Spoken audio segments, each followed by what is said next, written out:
This week, we have a welterweight matchup. Nathan Miles Gale versus Dimebag Darrell Abbott. Stay tuned. So before I get into the details of what transpired in Nathan's life, I wanted to talk a little bit about the disease of schizophrenia. The chronic and severe mental health disorder, and it affects about 1% of the global population. It's characterized by disruptions in thought processes, perception, emotional responsiveness, and social functioning. Symptoms of schizophrenia can be categorized into three groups: positive, negative, and cognitive. This disease can also cause a flattened affect, social withdrawal, lack of motivation, and diminished speech. Cognitive symptoms in regards to schizophrenia do affect not only the person's ability to think, concentrate, and make decisions that also can affect their ability to pay attention and their memory. Schizophrenia emerges typically in late adolescence. And one of the reasons I want to bring this up is just, despite kind of this person's horrible crimes, there's a big difference between mental illness and abusing somebody and or causing harm or violence to somebody. Something or somebody's telling you to go out and hurt somebody or yourself. Your first call should be to those you love or closest to you, and if not, to something like 911 where you can get yourself the help that you need. I can promise you, if anything's leading you down that path, you're 100% going down the wrong path. Nathan Gale's early life. She's born on September 11, 1979 in Marysville, Ohio. Big surprise. To parents Tommy and Mary Gale. He had a younger brother, Jeremy, who he had a tumultuous relationship with. Growing up in a lower middle class, Nathan is said to have experienced kind of challenging childhood. This is the status quo. People with great childhoods don't make up most murderers, but not that they don't. So his childhood has an unstable home that's suffering financial troubles. I wanted to mention too, there's something about Nathan as he got older. This dude is scary. He is 6'3", he weighs about 260 pounds, and he's jacked. He definitely looks like the kind of guy you would be scared of. On top of his mental illness, I don't think it probably was that easy for people to get along or be around this guy when somebody of that size and that kind of stature is coupled with having violent kind of outbursts and tendencies from their mental illness. It can be quite overwhelming to people. But like most people with mental illness, including myself, he develops a passion for heavy metal. Becoming a devoted fan of the band Pantera, he is really drawn to Dimebag Darrell Abbott. We'll get to Dimebag in a little bit. Throughout his adolescence, Nathan struggles with mental health issues. That doesn't go away. I don't think he's diagnosed with schizophrenia until a little bit later in life, but at this time he is reporting having delusions. He's exhibiting erratic behavior. He's not maintaining any solid relationships in his life. But despite these challenges, one thing he was able to do is get through high school and actually get into college, which honestly, having that mental illness and kind of the stuff going in his life, that must have been hard for this guy. For him to get where he did in college and stuff than it was someone else. He didn't make it all the way through, so he leaves college and he goes on to the Marine Corps, trying to find a sense of purpose and direction in his life.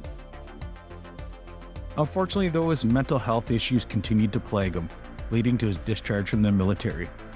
He's returning to civilian life, and Nathan finds it increasingly difficult to manage his mental health problems. He becomes isolated and begins to exhibit signs of paranoia and delusion. His obsession with Pantera and Dimebag Darrell Abbott truly intensified, and he begins to believe that the band had stolen the song lyrics from him. I just want to make a comment on the isolation factor in terms of mental health. This is actually often the case because when people start exhibiting these behaviors, like our natural tendency is to pull away from them, further isolating them, which kind of has the opposite effect on their mental health and drives them further into whatever kind of ideologies or paths that they're following. Despite his family's efforts to get Nate some help, his mental state just keeps deteriorating. Eventually, up to the point where we'll get into after talking a little bit about Mr. Dimebag Darrell. He was a huge influence in my life growing up as a young person. And then I'm 40 now, but in the 90s, like Dimebag, Pantera, most of that heavy metal scene was my life. Like I remember following this guy, and a lot of people did in the town I grew up in, and what he could do with that guitar and listening to Cemetery Gates. That was probably the first song I heard him play, but hearing the way he would rip through a song like Floods or Goddamn Electric and just listening to it, it was like magic, and I fell in love with it. And I couldn't believe, here's this great big massive dude, he's got the dexterity of a little cat playing on that thing, and he seemed invincible to me. He seemed completely invincible. The entire band at the time, honestly, like I was a Pantera fan, but I was a Dimebag fan.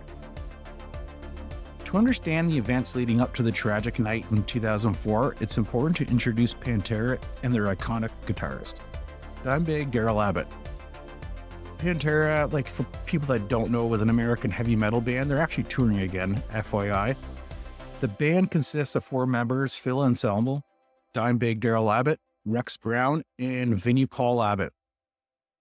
Yeah, they're kind of family of misfit musicians.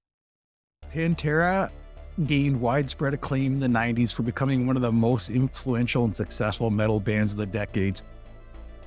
So Pantera's success, they released quite a few successful albums: Cowboys from Hell in 1990, Vulgar Display of Power in 92, Far Beyond Driven 94. So these guys are fucking icons at this point. At least in my mind, my idol at the time is born on August 20th, 1966 in Ennis, Texas. So he begins playing guitar at a young age. Pantera and Dimebag embody everything, to me anyway, that I know about Texas. These guys are rebels, and they walk their own path, whatever that path was. Throughout the years, Darrell's larger-than-life personality and infectious energy made him truly a beloved figure, not only just in the band, in the entire metal community. His popularity kept on growing, and among those fans, the young man Nathan Gale would grow increasingly obsessed with Dimebag Darrell. As Gale transitions into adulthood, behavior continues to decline. His paranoid delusions become more pronounced. He starts to exhibit erratic behavior, and in the early 2000s, he's diagnosed with schizophrenia officially. During this period, Gale's obsession with Pantera reached new heights. He spent hours listening to their music, dissecting their lyrics, and watching their performances. The delusions led him to believe the band members, particularly Dimebag, is stealing his music through his thoughts. Man, I wish this kid could have found the fucking tinfoil hat. Whatever he needed to keep those thoughts in his brain, instead of splattered on some cop's vest. Gale's family and friends grew increasingly concerned about his mental state. Noticing the severity of his delusions and his fixations on Pantera, they actually encouraged him to seek professional help. But Gale resisted, and convinced that his beliefs were grounded in reality, he just went on about his life. I kind of wonder what would have happened in the 90s if there was an intervention. I wonder if the mental health supports and things were there that could have stopped this. Unbeknownst to those around him, he starts to accumulate an arsenal of weapons.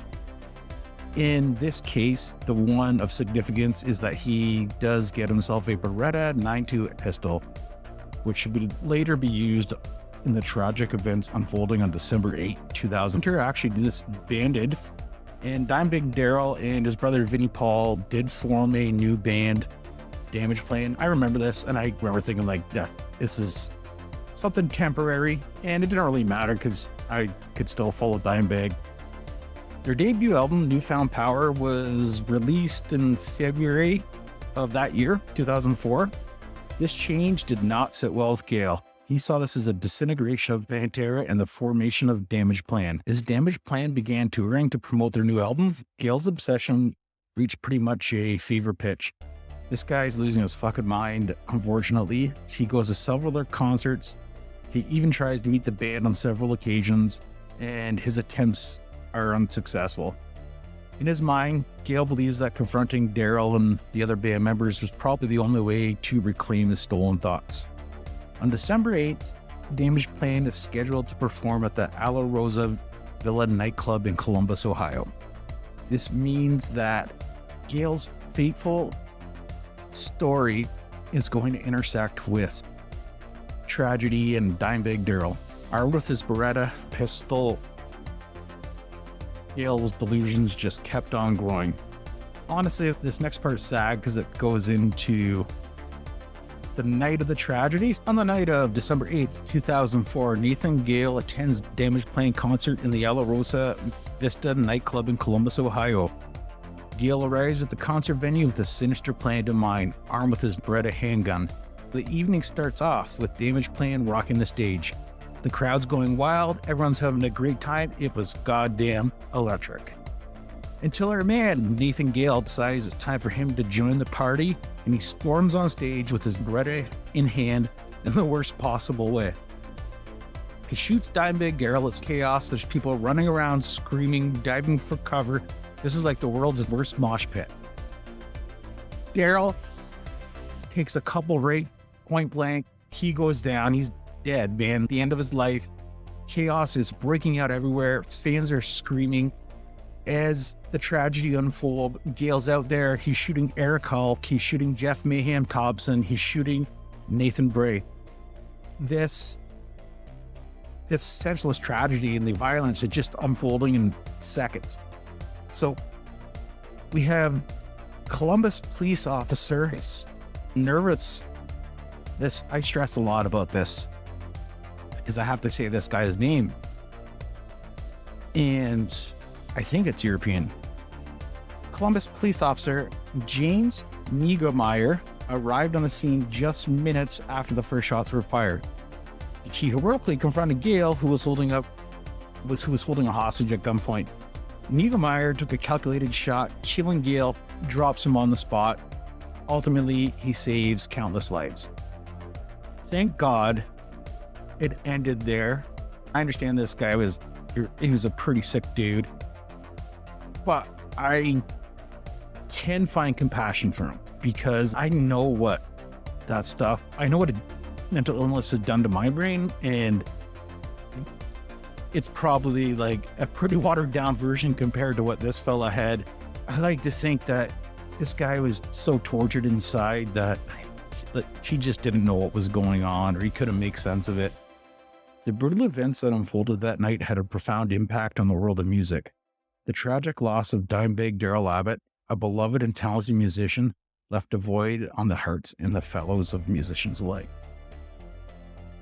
I've never seen anybody come close to replacing this guy. Not that I would expect anybody to, but I don't know how it could be done. Maybe AI can give that for us. I don't know if we can reanimate the fella. Not Nathan. Dimebag. I would reanimate him. That would be cool, man. Can you imagine that? Thank you for joining us. Again, I'd love to hear your feedback. My email's in the podcast description.